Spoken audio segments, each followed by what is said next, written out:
My wife said I need space, took off to Europe for a whole month, leaving me alone with our 1-year-old daughter. I tried to hold things together, but when she finally returned, what she found waiting for her shocked her completely. I never thought 3 suitcases could break a family.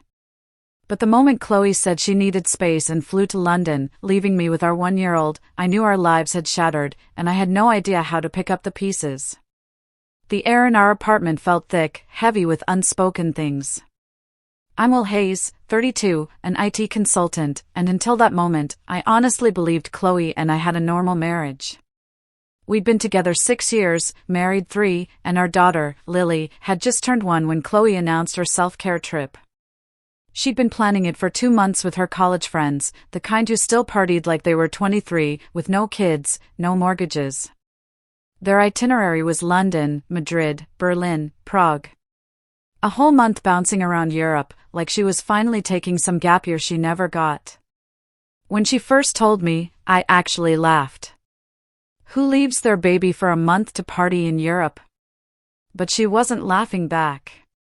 Her face held this strange mix of defiance and utter exhaustion. I've lost myself, Will, she'd said. I'm not just a mom. I'm a person, and I need to remember who that person is. I tried to be understanding, suggested a long weekend away for us, but she cut me off. That wouldn't be enough, she insisted. She needed real distance, real time. And, as her husband, I should be able to handle it. She quoted therapists, mentioned Oprah twice, and talked about maternal burnout. But deep down, I thought this wasn't about burnout. This was about wanting to pretend she didn't have a child. I asked how she could leave Lily for so long, and she instantly got defensive. Lily would be fine, she said. Babies are resilient. I was being dramatic. Every time I brought it up, she twisted it into me not supporting her mental health. The weeks leading up to her departure got progressively worse. She was glued to her phone, texting friends about hotels and restaurants. I started noticing small, subtle ways she pulled away from Lily, letting her cry a little longer, handing her off to me the second she got fussy. Anytime Lily needed something, Chloe would sigh, like it was a huge inconvenience. Everything revolved around the trip, around her, around this supposed version of herself she was rediscovering. She'd stay up late looking at travel blogs while I handled Lily's entire bedtime routine alone. When I'd come out to the living room, Chloe would barely glance up from her screen. I tried to talk logistics. What if Lily gets sick? What if I have a work crisis? She'd just wave me off, saying I worried too much. The night before she left, I asked one last time if she was absolutely sure. She gave me that frustrated look and said, Will, I need this or I'm going to lose my mind. Lying in bed that night, listening to her pack, a cold thought settled in, this doesn't feel like a vacation. This feels like an escape. The morning she left, I took the day off to drive her to the airport. Lily was in her car seat in the back, fussy, still fighting a cold she'd had all week. Chloe just stared out the window, headphones on, as if we weren't even there. I tried small talk, asking about her passport, but she'd only nod or give one-word answers. The tension was suffocating. Every time Lily whimpered, I'd glance at Chloe, but she never reacted. When we pulled up to departures, I helped her with her bags. That's when Lily started really crying, that desperate, panicked wail babies make when they sense something's deeply wrong. I asked Chloe one more time if she was certain. Maybe cut it to 2 or 3 weeks? She snapped, Will, I need this or I'm going to lose my mind. There was something in her voice that told me the conversation was over. I didn't say another word, just stood there, holding a screaming Lily. Chloe leaned in to kiss Lily's forehead. Mommy will be back soon, sweetie. But when Lily reached for her with both arms, Chloe just pulled back. She told me she'd text when she landed, grabbed her suitcase, and walked into the terminal without looking back.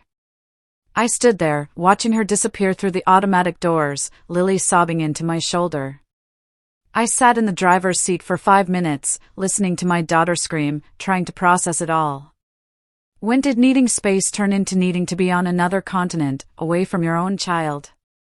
When I finally pulled into our apartment complex, a chilling realization hit me. I had no idea what I was doing. I'd never been alone with Lily for more than a few hours. Now, I was looking at 30 days. The first few days were brutal. Lily cried every night around 7 p.m., the time Chloe used to put her to bed.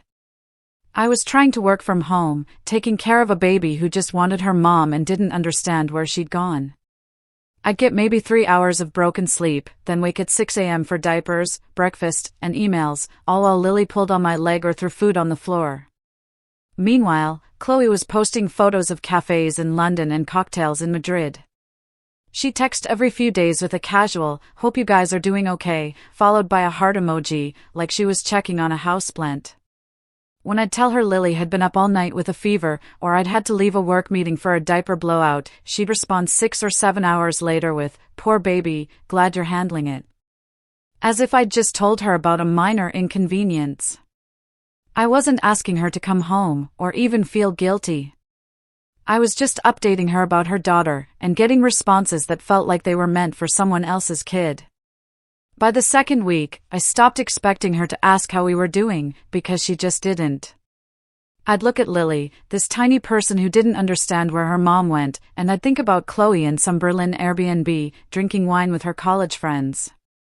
Something inside me fundamentally shifted. I wasn't angry yet.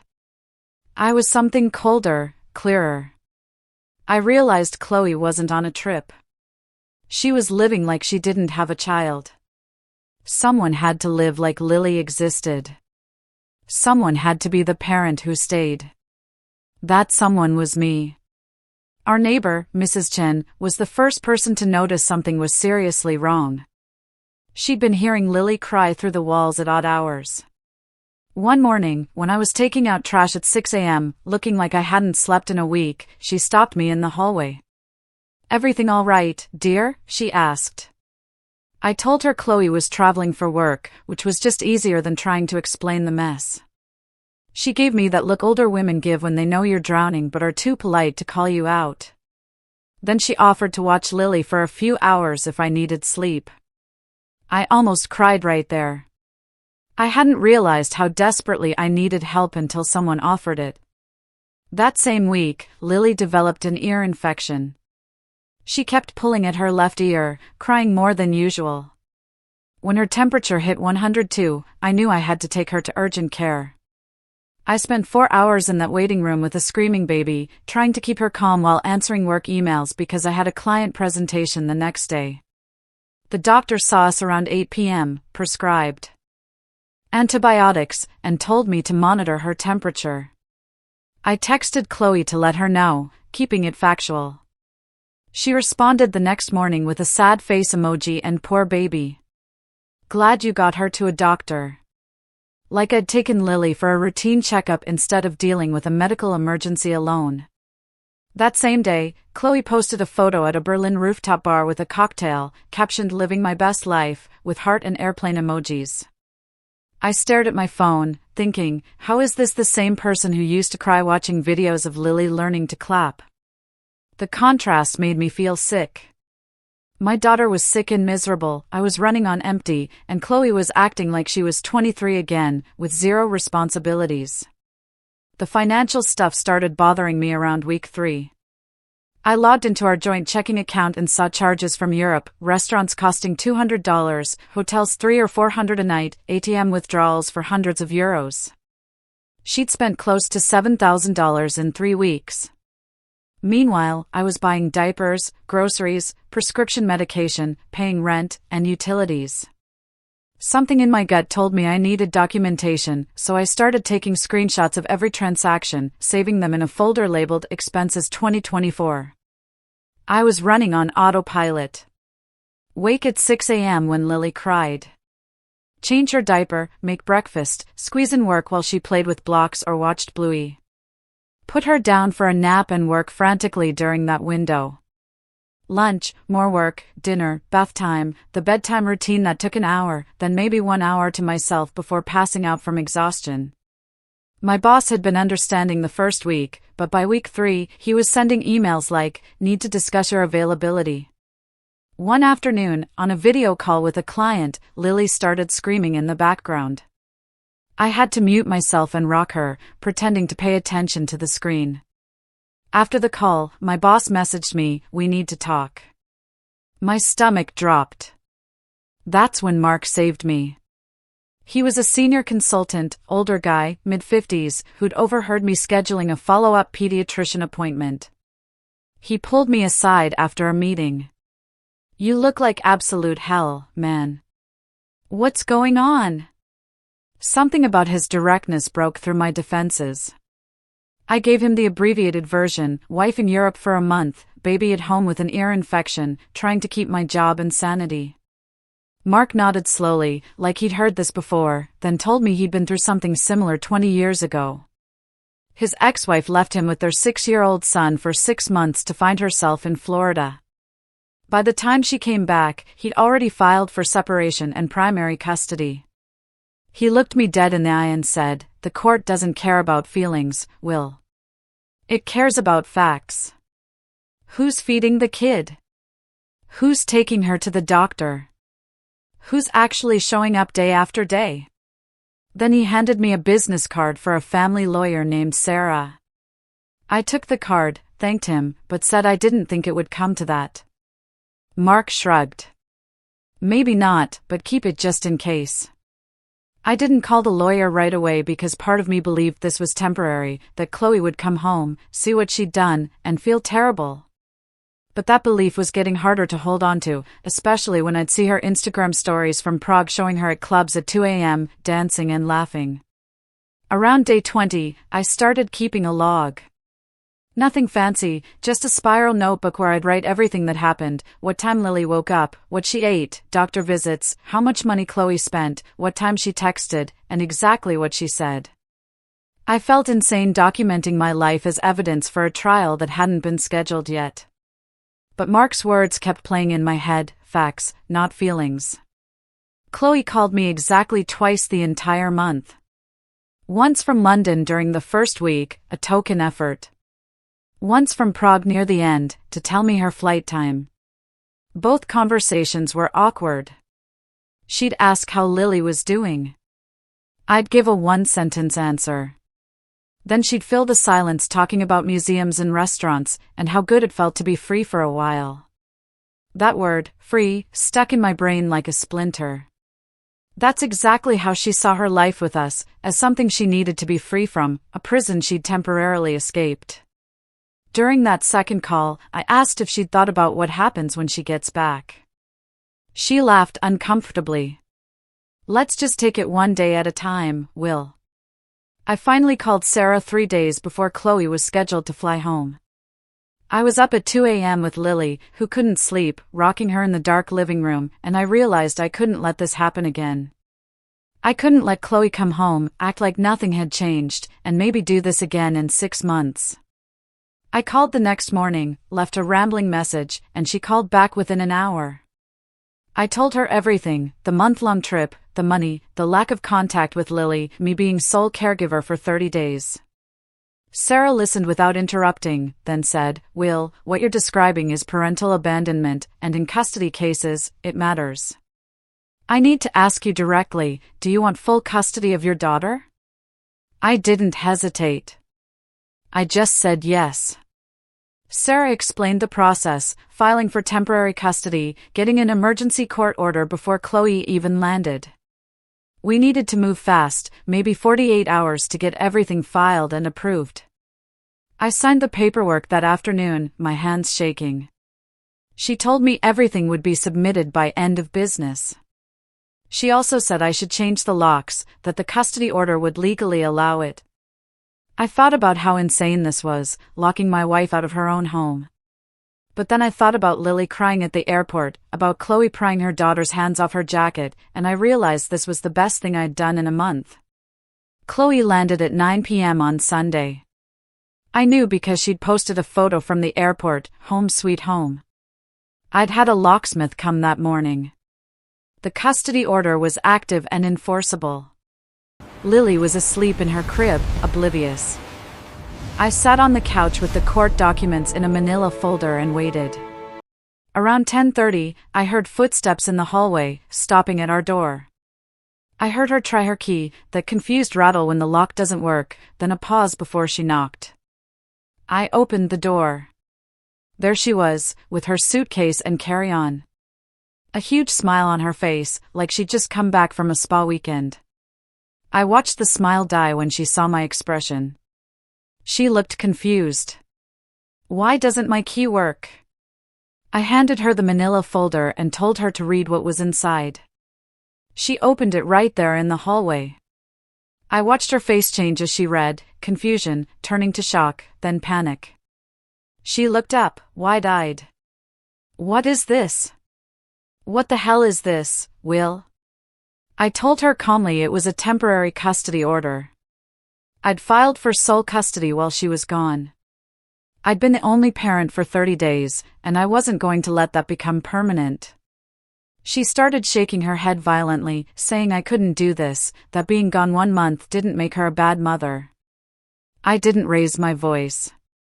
I just told her the facts. She'd left our 1-year-old for 30 days to party across Europe, spent $7,000 on herself while I paid for diapers and medicine, and barely checked in. She tried to push past me, and I stepped in front of her. I told her the court order said she couldn't enter this residence, that she needed to contact her own lawyer. That's when she started crying, angry crying, her face going red. She said, "You can't keep me from my daughter." I said, very quietly, that I wasn't keeping her from Lily. The court was, because the court cared about who actually showed up when it mattered. She pulled out her phone. "I'm calling the police." I told her to go ahead. She actually did it. Called 911 right there. I went back inside and closed the door, listening to her talk to the dispatcher frantically. I checked on Lily, who was still sound asleep. The police officer showed up 20 minutes later. I heard Chloe outside talking to him desperately. When he knocked, I opened the door and showed him the custody order. He read through it carefully, asked a few questions, then went back out to talk to Chloe. I heard fragments, the officer explaining this was a civil matter, the order was legal and enforceable, she needed to get her own attorney. After 15 minutes, I heard footsteps going down the stairs, then silence. The next weeks turned into a blur of lawyers and court dates. Chloe hired her own attorney within 2 days, filed an emergency motion to dismiss my custody order, claiming I'd acted in bad faith. Sarah destroyed that argument. She brought printed copies of Chloe's Instagram posts showing her partying in 4 countries, bank statements showing $7,000 in spending, text logs where Chloe took hours to respond about Lily being sick. The judge asked Chloe directly why she felt it was appropriate to leave a 1-year-old for an entire month. Chloe gave this long speech about maternal mental health and burnout and needing space to heal. The judge looked at her with complete disbelief. "Space is a weekend away, Mrs. Hayes. Maybe even a week. It's not a month-long vacation in Europe while your husband handles everything." The temporary custody order was extended for another 60 days. Chloe was given supervised visitation, 2 hours twice a week at a family center where a social worker would observe. I brought Lily to the first visit and wasn't prepared for how hard it would be. Not because I felt bad for Chloe, but because Lily didn't reach for her at all. She stayed in my arms, clinging to my shirt, watching her mom like a stranger. Chloe tried so hard. She brought new toys and books, sang Lily's favorite songs, but Lily wasn't interested. The moment Chloe tried to pick her up, Lily would cry and reach back for me. The social worker wrote that the child showed clear signs of attachment disruption and recommended continued primary placement with father. By the 3rd visit, Lily was warming up a little, but the moment she got tired, she'd immediately reach for me. Chloe started showing up exactly on time, asking detailed questions about Lily's routine. I could see she was genuinely trying now, but I also knew it was too late for trying to matter in the way she wanted. The court issued a final custody order after 3 months. Primary physical custody went to me, with Chloe getting standard visitation every other weekend and 1 evening per week. She moved into a small 1-bedroom apartment across town and started therapy. I didn't feel victorious when the judge signed those papers. I just felt exhausted. Lily turned 2 about a month after everything was finalized. I threw her a small party at our apartment. Chloe came for exactly 1 hour during her scheduled visit time and brought a giant stuffed elephant. Lily looked at it for 5 seconds before going back to her wooden blocks. When it was time for Chloe to leave, she knelt down and hugged Lily tight, saying, "Mommy loves you so much." Lily just said, "Bye-bye," cheerfully and ran back to her cake.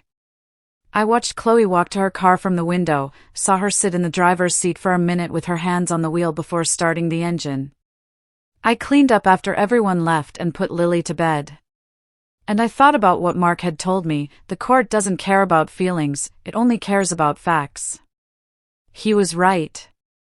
But he'd left out the most important part, which is that the facts matter because they show who actually loves the kid. Not who says they love them, or claims they'd die for them, but who proves it every single day by showing up when it's hard, and staying when it's exhausting, and choosing the kid over everything else, every single time.